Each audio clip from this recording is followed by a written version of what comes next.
You heard me right. It's your fault, and this part that's highlighted is why it's your fault.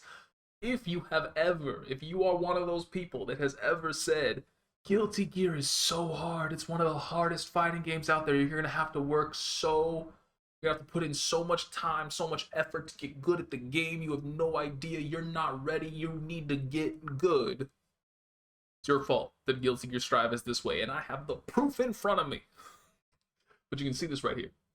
This dude, Akira Katano, I'm not entirely convinced he's ever played a fighting game in his life. Reading the answers to his questions, I'm not going to get into it, but just the stuff he says is dumb. And so, like, even if he does play them, he certainly doesn't understand them. But this part, I do specifically agree with. I think it'd be great if we could wipe out the impression that it appears difficult. That impression has always, I've always said that that's incorrect, that it's not true. That contextually, yes, it is for certain things. I'll get into that in a bit. But overall, no, it's that the game is as difficult as you make it. And so you can play the game and love the game and enjoy. I am living proof, and that's another thing that I'll get into. That you don't have to do the difficult stuff in order to just enjoy the game and to have fun and whatever. So I got two other this right here. With previous games of the series, I'm there. New players would not be able to understand what's going on in the match when they watched high level play, so they wouldn't feel very interested or motivated to improve. This is from Guilty Gear, the developer's backyard number 3. I don't want to unpack all of that. I'm just gonna go very quickly and like, if they saw some awesome stuff happening on the screen that they didn't understand and they were interested in the game to begin with, that would light a fire under their ass, right? They would be like, yo, I want to learn how to do that. That was sick. Imagine saying this about anything else, about any other profession, hobby, whatever that exists in the world. You want to learn a musical instrument. Pick out any musical instrument. I'm going to use a guitar as an example. You want to learn how to play a guitar. And so, as motivation, you look up some of the best guitarists that have ever lived and you watch them. Jimi Hendrix, Stevie Ray Vaughan, anything. Pick anybody. Pick any guitarist that is out there and you watch them play. Are you going to understand what they're doing? Are you going to be able to say, like, oh yeah, these were the chords that he was playing? This is what they were doing the entire time. I know exactly what was going on. Hell yeah. Before you've even started learning, before you've put in any work, before you put in any effort, are you going to know what's happening? Hell no. Is that going to motivate you to want to learn that, to want to be able to do that? Hell yeah. Like, it's absolutely, this statement right here is just so absurd. If they watch the highest level of play, if they are watching your game being showcased by the best players in the world, and they don't feel motivated, they were never interested in your game to begin with. Hate to break it to you, buddy, but you're looking at the wrong group of people, which, let's be real, has kind of been the entire thing with Strive. Anyway, so we're gonna move on. Wait, is this? Yeah, this. I do want to come back to this later, but I can't highlight this part. Unfortunately, I don't know why I can't highlight this part. But so right here where my cursor is, it could be said that part of the appeal of the Guilty Gear series is the tension and exhilaration felt during the fast-paced matches. True. In previous titles, however, the player could only experience this after practicing and learning complicated combos. Completely, utterly, objectively false. Provably so. I, myself, am living proof that this is complete and utter garbage. Because I have never, in any fighting game that I have ever played, have I sat down and practiced and learned complicated combos. I've gotten pretty damn good at a variety of fighting games. And the reason why I got good at any fighting game is because I had the ability and the opportunity to play it consistently against a decently high level of competition, which will bring me back here. But that's why. I have never sat in training mode and grinded out combo execution. I have never sat in training mode and grinded out anything. Ever.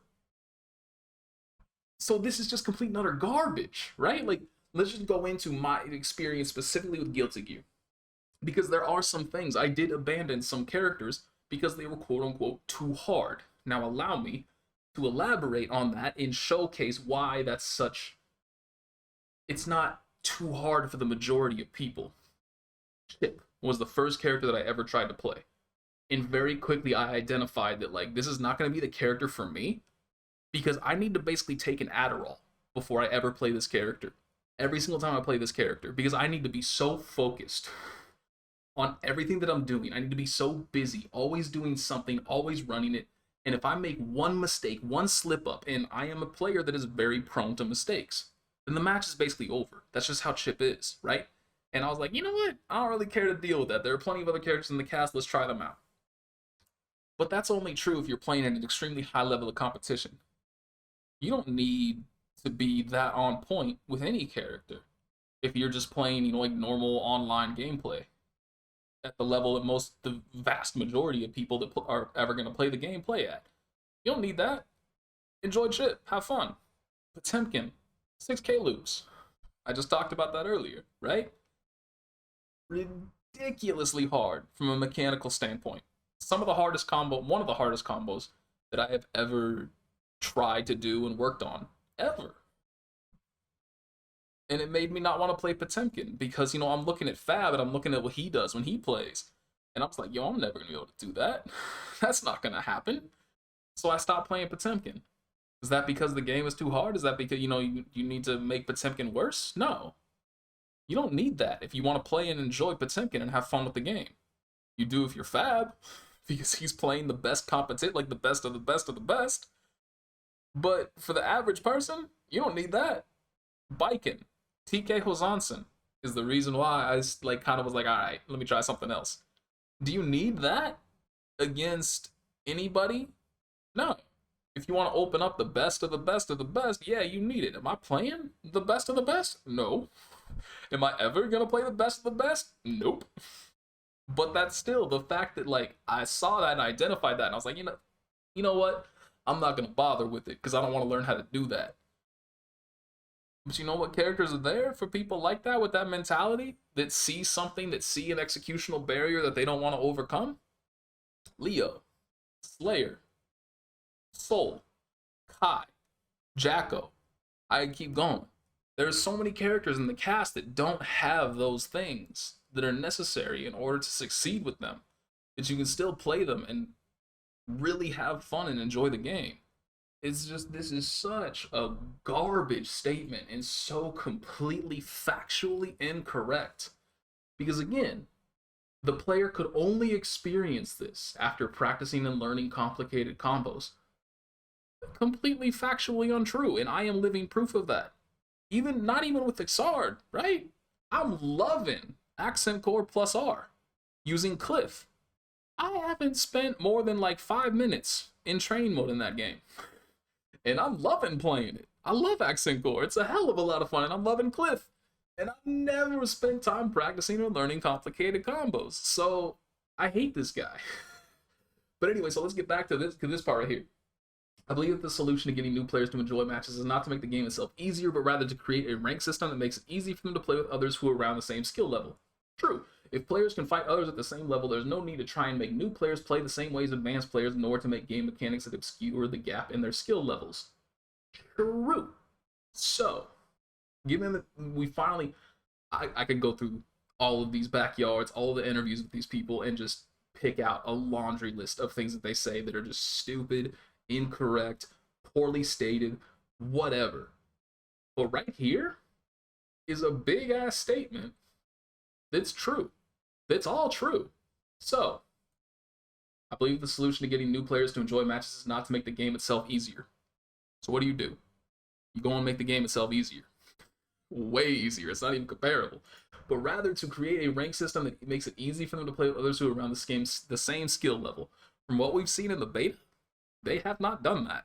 That is just, that was one of my main complaints after the first beta, is that there's not enough separation, there's not enough time given to truly divide people out properly and actually get the measure of how good or how bad they are and make sure that they're playing people of equivalent skill level.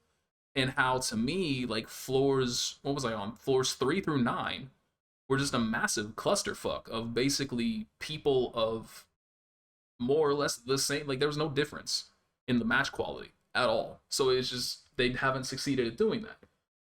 There's no need to try and make new players play the same way as advanced players. Well, you've limited your game so much that everybody's going to play the exact same way. There's no flexibility, there's no freedom, none of this is going to happen, right?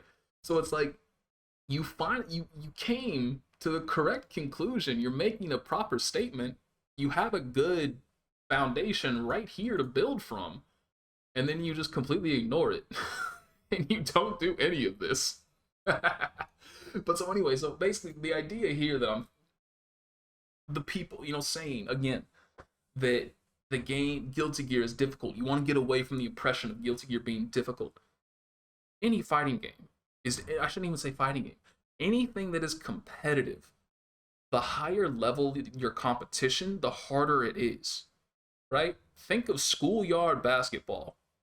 Then think of high school competitive basketball, college, amateur, Canada Pro League, European Pro League, NBA. Every single one of those is a different tier of difficulty. And every single one of those has a significantly smaller population the higher you move up of people who can play at that level. So it's like you're looking at NBA and saying, you know what? Basketball's too hard. The majority of people can't participate in this. It's just too much. We need to nerf basketball. That is essentially what they have done. They have, hang on. Getting, boom. Right here. I feel like, this may be me coming to my own incorrect conclusion, but I feel like the sales of Dragon Ball FighterZ is the reason why they're doing all of this. That they want their own game that can sell as much as Dragon Ball FighterZ. And so they're trying to find out why it succeeded and trying to emulate that. And so I'm going to use Dragon Ball FighterZ as my template, right? So we're looking at the highest level.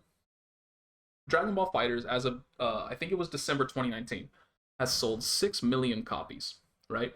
Now, of those, the biggest tournament that has ever happened for the game was 2,575 entrants at EVO 2018? 2018. Or was it 2019? Who cares? Whatever. 2,575 at EVO. Now, that's not everybody that would enter a tournament if they had the ability to do so. It's also a little bit disingenuous as well because it had not sold 6 million copies at that point in time. And so, just for the sake of argument, I'm not going to use that specific tournament. Let's just say, for instance, like I would personally say, if somebody put on a tournament where cost was not a factor, where distance was not a factor, where it's like you have perfect conditions, and you just say, all right, everybody that wants to enter can enter. How many people do you think would enter? I'd say around 5,000.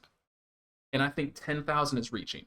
And so just because it still proves my point so well, I'm going to use 10,000, right? So you have 10,000 people that have purchased the game, played the game, that are willing to enter a tournament. Out of the 6 million people that own it. So now you multiply this by 100, get the percentage. That is a decimal point of a percentage. 0.16, repeating, percent of people would enter a tournament that have purchased the game.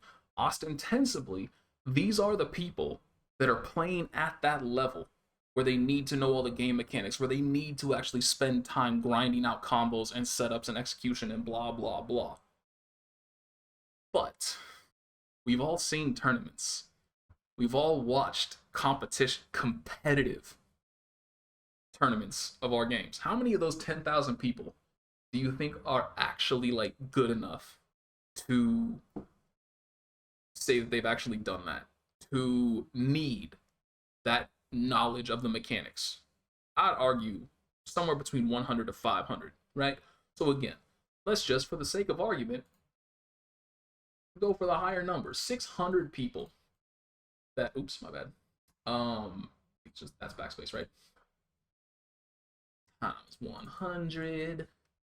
0.0083% of your entire player base falls under this category if we're using Dragon Ball FighterZ as a template, which I would argue is still probably more or less correct, right?